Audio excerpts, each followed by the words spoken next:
ကဲအားလုံးပဲမင်္ဂလာပါကျွန်တော်နာမည်ကတော့ My Steam ပဲဖြစ်ပါတယ်ဒီနေ့မှာကျွန်တော် development လက်ကိုလေးဝယ်ထားလာလေးပြပေးသွားမှာပဲဖြစ်ပါတယ်ဗျကျွန်တော်ဗီဒီယိုလေးသိမတင်တာကြာပြီဖြစ်တာကြောင့်ဒီနေ့ဗီဒီယိုလေးတင်ပေးလိုက်ခြင်းပဲဖြစ်ပါတယ်ကျွန်တော်အခုဝယ်ထားတဲ့အကောင့်လေးတွေကတော့ Dragon Ball ရဲ့အကောင့်တွေရှိမယ် Naruto ရဲ့အကောင့်တွေရှိမှာပဲဖြစ်ပါတယ်ဗျကဲအဲ့ဆိုရင်စကားတွေမပြောနေတော့ဘဲနဲ့ကျွန်တော်တို့ရဲ့ဗီဒီယိုလေးကိုစလိုက်ကြရအောင်ဗျကျွန်တော်တို့ပထမအနေနဲ့စမယ့်အကောင့်ကြီးကတော့ Madara လေးပဲဖြစ်ပါတယ်ဗျဒီ Madara ရဲ့ဒီလက်နက်ကလေးရစားပေါ့နော်ဒီ date တော်ကြာတယ်ဒီလူလေးကိုကြည့်မယ်ဆိုရင်လေတော်လေးမိုက်တဲ့နေအခြေအနေမှာရှိတယ်ပေါ့နော်ဒီကြည်ကလေးဆိုလည်းမကြည့်ဒီသူ့အကောင့်နဲ့လေးဒီပြန်ထုတ်လိုက်တဲ့အချိန်ဒီဟာလေးအကွမ်းနေတဲ့ပုံစံလေးတွေပေါ့နော်ကဲအဲ့ဆိုရင်ဒီဟာလေးတွေကျွန်တော်ချုပ်ပြတဲ့ပုံစံလေးပြပါမယ်ကဲဒါကတော့ Madara ရဲ့ကြည်ကလေးချုပ်လိုက်တဲ့ဟာပဲဖြစ်ပါတယ်ဒီမှာပါသူ့ရဲ့အာမာရီကတော့ကဲနောက်ဆုံးသူ့ရဲ့လက်နက်ကလေးကဒီဒေးလေးကလည်းတော်လေးကြတယ်ပေါ့နော်တော်လေးလည်းနန်းနဲ့ချီနေမှာရှိပါတယ်ဗျ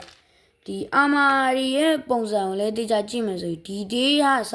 quality ကစပေါ့နော်တော်လေးကောင်းတဲ့ချီနေမှာရှိပါတယ်ကဲအဲ့ဒါဆိုရင် Madara ရဲ့တန်တိဂျင်ဂျူရဂီပုံလေးကိုတွားလိုက်ကြရအောင်ဗျဒါတော့ကျွန်တော်ရဲ့ Madara ရဲ့တန်တိဂျင်ဂျူရဂီရဲ့ပုံစံလေးပဲဖြစ်ပါတယ်ဗျတကောင်းမှာပေါ့နော်ဒီလေးကြတာတော့ဒီဟာလေးပါဒီဟာလေးရတယ်တော်တော်လေးလမ်းနဲ့ raining gun လေးဆိုလဲတော်တော်လေးမိုက်တဲ့ချိန်မှာရှိပေါ့နော်လက်ချောက်ကအစဆုံးပေါ့နော်ဒီစေးတာအပြည့်ပေါ့နော် quality က development quality ကတော်တော်လေးကောင်းပါတယ်နောက်တစ်ခုပြချင်ပေးချင်တာကတော့ Sasuke လေးပဲဖြစ်ပါတယ်ဗျကဲဒါလေးကတော့ Sasuke လေးရဲ့ပုံစံလေးပဲဖြစ်ပါတယ်သူစီမှာ raining gun တစ်ဖက်ရယ် sharingan တစ်ဖက်ရယ်ပေါ့နော် Makinyo sharingan မှာဒါတော့သူ့ရဲ့ shuriken အကြီးပါ big shuriken လို့ဒါကျွန်တော်ပြောလိုက်ပါမယ်ဒါကတော့ဒါ shuriken PC လေးပဲဖြစ်ပါတယ်နောက်ပိုင်းရင်သူ့ရဲ့အနောက်ကဒါလေးလည်းတစ်ချက်ပြမယ်ပေါ့နော်ဒီကောင်ကဒါမျိုးလေးဆက်ထားတယ်ဒါကတော့သူ့ရဲ့ဓာတ်ပေါ့နော်ဓာတ်အစဒီသေးကြတယ်တော်လေးလည်းလန့်နေပေါ့နော်ကျွန်တော်တက်တာတော့အစတက်လို့မရဘူးဒါပေမဲ့ခုတော့တက်လို့ရပါပြီတအိမ်လေးကအစတော်လေးလန့်နေပေါ့နော်ကဲဒါကတော့ Sasuke လေးပဲဖြစ်ပါတယ်ဗျနောက်တစ်ခုကတော့ကျွန်တော် Dragon Ball ရဲ့အကောင့်လေးတွေပြသွားမှာပဲဖြစ်ပါတယ်ဗျကဲပထမအကောင့်လေးကတော့ကျွန်တော်ကြိုက်တဲ့အကောင့်လေးပဲဖြစ်ပါတယ်ဒါပေမဲ့ကျွန်တော် character name နေမသိပါဘူးဗျတကောင်ကတော့ဓာပါမယ်ပေါ့နော်အစကျွန်တော်ဒီအကောင်ကိုမိန်းမကြီးလို့ထင်ခဲ့တာနောက်ကျမှကြည့်လိုက်တော့မှဗလာတွေနဲ့ဆိုတော့ကြောင်သွားတာဟာမိန်းမရုံနဲ့ယောက်ျားကြီးလားဆိုပြီးကျွန်တော်အစထင်သွားပေါ့ဒီမှာမျက်နှာနှစ်ဖက်ပါမယ်သပင်းပုံစံနဲ့စတိုင်ရနေတော်လေးမှန်မယ်နောက်ပိုင်းဒီက effect လေးကတော်လေးကိုမိုက်တယ်ပေါ့နော်တော်လေးကိုလမ်းပါတယ်ဒီကောင်လေးကတော့ကျွန်တော်ရဲ့ဒီ favorite တွေမှာပါတယ်ပေါ့နော်ဒီလီကိုလေးကဲအဲ့ဒါဆိုရင်နောက်တစ်ကောင်ပြပေးသွားမှာပဲဖြစ်ပါတယ်ကဲနောက်တစ်ကောင်ကတော့ဒီကောင်လေးပဲဖြစ်ပါတယ်ဗျဒီကောင်ရဲ့ပုံစံကိုကြည့်မယ်ဆိုရင်ဘာရုပ်ကြီးဖြစ်နေမှန်းနဲ့ကျွန်တော်လည်းနားမလည်ပါဘူးနောက်ပိုင်းသူ့ရဲ့မီဒီယာလည်းဒီတိတော်တော်ကြပါသူ့ရဲ့လက်ကလေးကစားဒီတိလေးတော်တော်ကြပါတယ်ဗျနောက်ပိုင်းဒီကပေါ့နော်ဒါမျိုးဟာလေးလည်းတော်တော်လေးကိုမိုက်တဲ့အခြေအနေမှာ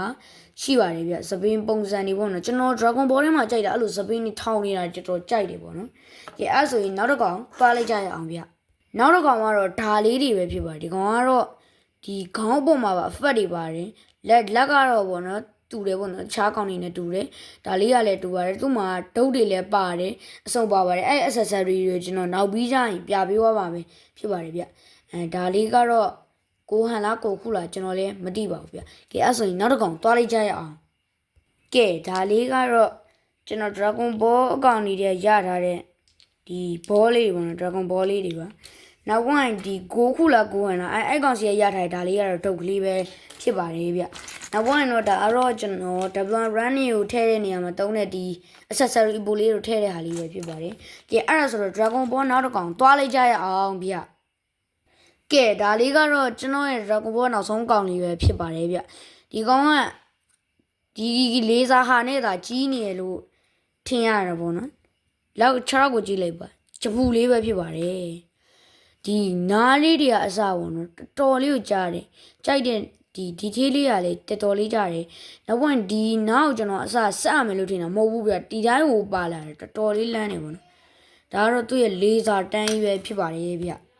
ကဲဒီနေ့ဗီဒီယိုကတော့ဒီလောက်ပါပဲဗျကျွန်တော်အဆုံးထိကြည်ပေးတဲ့ brother အားလုံးလည်းကျေးဇူးတင်ပါတယ်ဗျဒီနေ့မှာကျွန်တော်ဗီဒီယိုရှည်လေးရိုက်ပေးလိုက်တာပဲဖြစ်ပါတယ်ဗျနောက်ဗီဒီယိုတွေမှာပြန်တွေ့ကြပါမယ်ဗျ ဟုတ်ကဲ့အားလုံးပဲ bye bye guys